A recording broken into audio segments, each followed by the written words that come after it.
the war goes on, and the American forces are pushing further and further east, or further and further west, and the Japanese force is kind of dwindling. The men are tired after this long and weary war, but they get word that it's time to hit the mainland. It's time to go for Tokyo. And this reinvigorates them with all sorts of enthusiasm and new life because they're finally hitting the Japanese right at home, right in the capital of Japan. So, what exactly are the operations that they're going to start conducting in mainland Japan? It's just to target the last little bit of the fleet that's holed up there, right? So this sort of happens over about a 6 month period. They did an initial wave of raids in April 45. And it's in Air Group 22. My grandfather's air group had turned over to Air Group 46. They were only aboard about a month before Kaupin shipped back home to get overhauled. She was in very bad shape, just wear and tear. I mean, just it steamed. By the end of the war, she'd steamed 211,000 miles. So that gives you sort of a sense of the mileage. But they made an initial series of raids in spring of 45 on Tokyo, and they'd been warned that this could be the biggest aerial war of the or biggest aerial battle of the war, that the Japanese would fight them, take to the eyes. And by and large, resistance was pretty muted, and they didn't know quite what to make of that. Now, another factor in there was the weather was terrible, and they made two tries at Tokyo in both cases. The overcast, rainy, it was very difficult to find the target. So the initial raids didn't do much. Coppins goes home, gets her overhaul, which she desperately needs, and she's back in action in summer 45, arrives in July.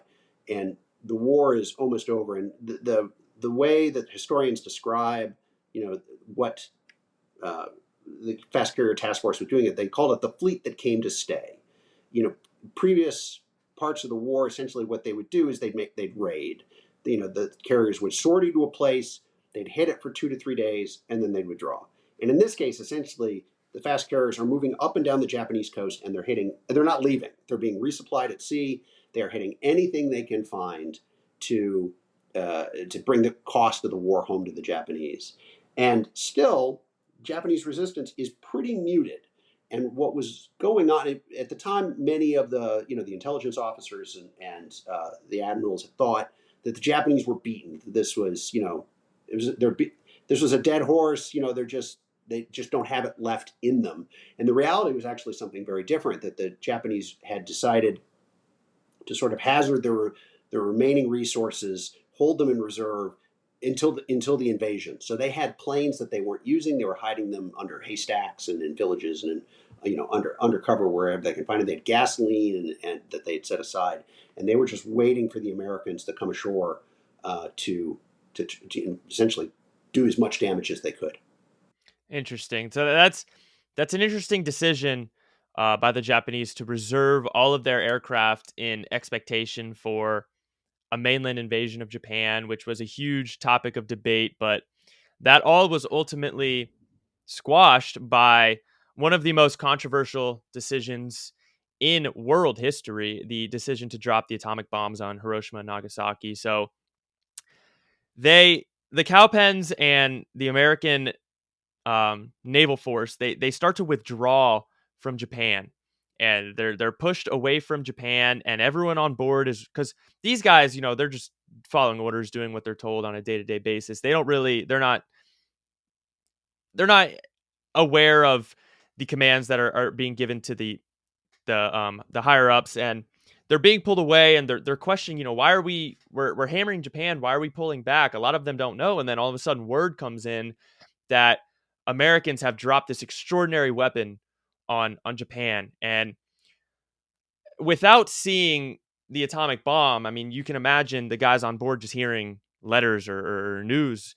They can't imagine what sort of weapon was dropped. A lot of them have conflicting feelings. So, can you walk me through sort of the sentiment on the ships of the guys as they hear about these weapons of mass destruction that were dropped?